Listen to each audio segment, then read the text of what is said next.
এসেছি। আমার এই মনুষ্য জন্মটা কি সংসার সেবার জন্যে নাকি অন্য কোনো? ভাবলাম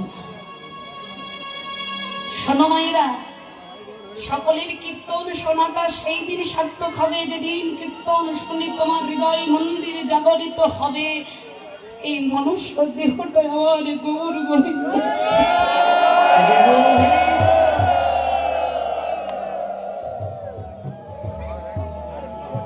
আমার এই মনুষ্য দেহটা সংসার সেবার জন্য নয়, আমার এই মনুষ্য দেহটা একান্তই গৌর গোবিন্দ সেবার দেহ। আমি গৌর দাস, আমি নিতাই দাস, আমি সংসারের দাস নই। তবে কি সংসার করবি না? না গো, সংসারটা করতে হবে। সংসারে তুমি দেহ দাও, দেহ দিয়ে সংসারে খাটিয়ে যার যা প্রয়োজন দিয়ে দাও, কিন্তু মনটা কাউকে দিও না গো।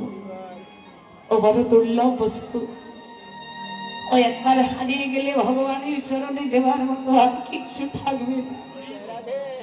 এই জগৎ সংসারে আমার বলতে কিচ্ছু নাই। ওই মনের কথা বলছি, ওটাও আমার নয়, ওটাও ভগবান। কিন্তু তিনি কিছু দিনের জন্য আমার কাছে দিয়েছেন। আপনি যা কিছুই ভগবানের চরণে দেবেন বাবা, ওটাই ভগবান। ভগবান দিয়ে ভগবানের পূজা। ভগবান বলছে আমাকে দিয়ে আমার পুজো করো, কিন্তু তাতে একটু ভক্তি দিও। আমি যে ভক্তির কাঙাল, আমি যে সম্পদের কাঙাল নই, আমি এই বিষয় বৈভবের কাঙাল নই। কলিযুগে ছেড়ে দেখো, আমি রাজা হয়ে আসিনি, আমি ভিখারি কাঙাল হয়ে এসেছি। কেন কাঙাল হয়েছি জানো? আমি কলিতে চাই না কোনো রাজার ভগবান হতে।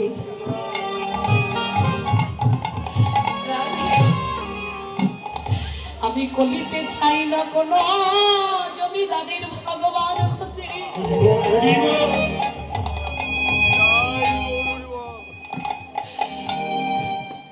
এই কলিতে যারা দিনহীন কাঙাল হতে পারে, যারা ওই 10 তলা 5 তলা 1 তলা পরিত্যাগ করে যারা মিছে সকল তালা পরিত্যাগ করে যারা ওই দিনহীন ভিখারির মতো পথে পথে 2 হাত তুলে বলতে পারে গো, এই জগতে তুমি ছাড়া আর কেউ নেই, আর আমি ছাড়াও তোমার কেউ নেই, তুমি আমায় কাঙাল বলে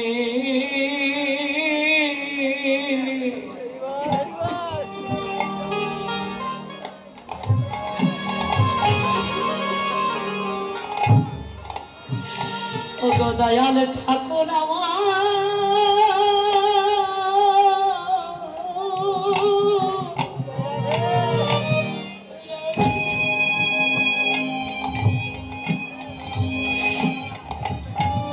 ঠাকুর আমায় ফেলে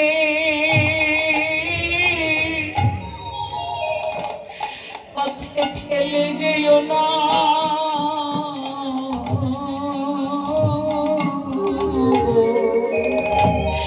নিতাই গৌর হরি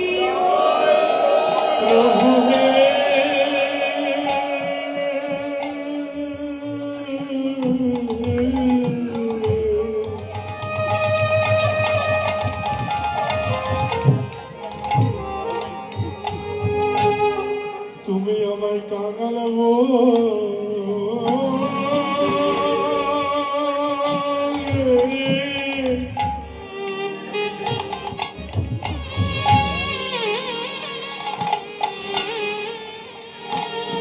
আমায় ফেলে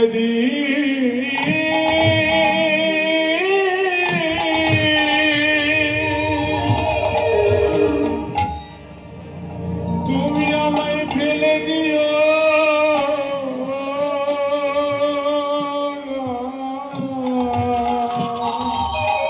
প্রভু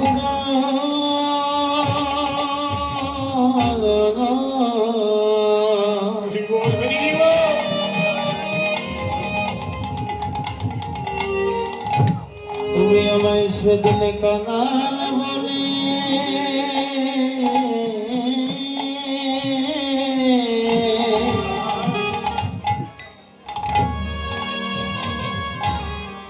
তুমি আমায় সেদিন কাঙাল বলে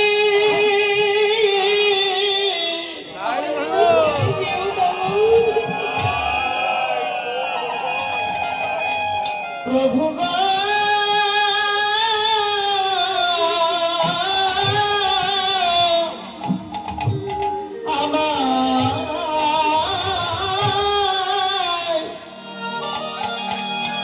আমায় ফেলে দিও না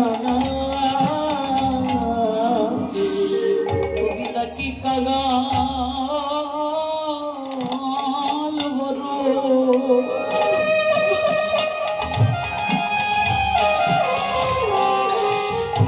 কাঙাল বড় ভালো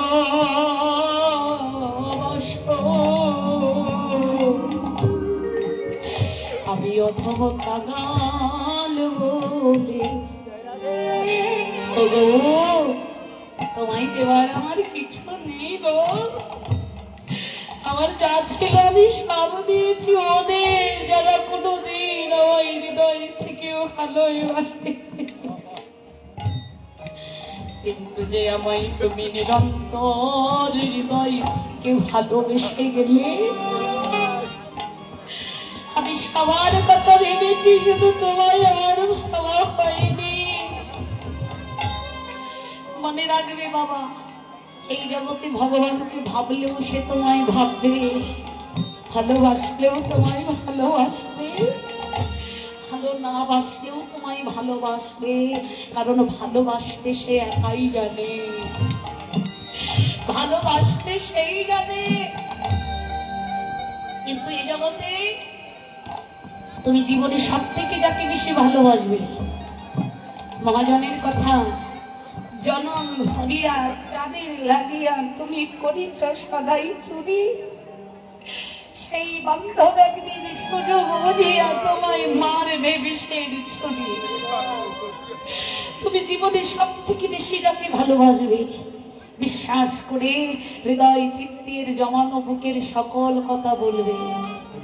তোমার দুর্বল জায়গাটা সে জেনে গেল, ঠিক যেদিন ওর স্বার্থে আঘাত লাগবে সেদিন ঠিক সুযোগ বুঝি তোমায় সেই দুর্বল জায়গায় আঘাত করবে। এটাই জগতের ভালোবাসা। কিন্তু গৌর, তাকে ভালোবেসে যদি তুমি কোনোদিন আঘাত করো, গালিও দাও, তোমার জীবনের সব থেকে খারাপ গালি দিয়ে তুমি তাকে গালি দিবে, যা খুশি তুমি তাই করবে, কিন্তু কোনোদিন তোমাকে এসে বলবে না তুই ওই গালি দিলে কেন। একটু লীলাগুলো স্মরণ করবে মা। ভগবান এমনই দয়াময়, এত দয়ালু।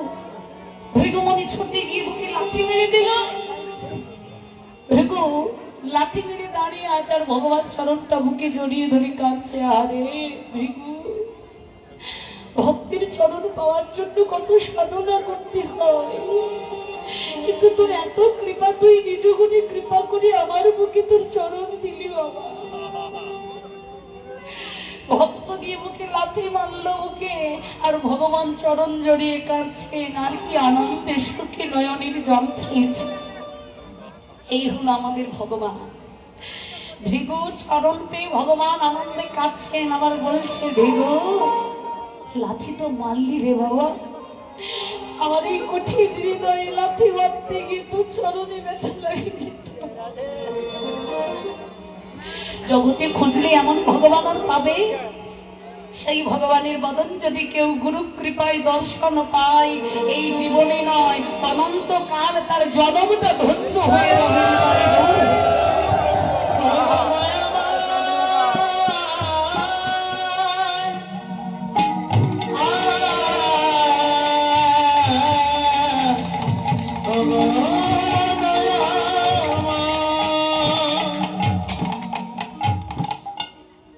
গীতকর্তা রাধা মোহন দাস সাক্ষাৎ মাগো, দেখো তোমরা এখানে ভক্ত বদন দেখছো সাক্ষাৎ নিজের নয়নে, আর গীত কর্তা নিজের নয়নে সাক্ষাৎ ভগবানের লীলাগুলো দেখছে, চিন্তা করছেন আমার তো ভাগ্যে হলো, আমি তো দেখলাম, কিন্তু আমার এই জগৎজি দেখেছ, এরাই হলো সাধু, এরাই হলো ভক্ত, এরাই হলো ভগবানের অতি আপন, যারা নিজের চিন্তা শুধু করে না, যারা জগতের কল্যাণ চিন্তা করে, যারা ভগবানের চিন্তা করে, এরাই হলো ভক্ত।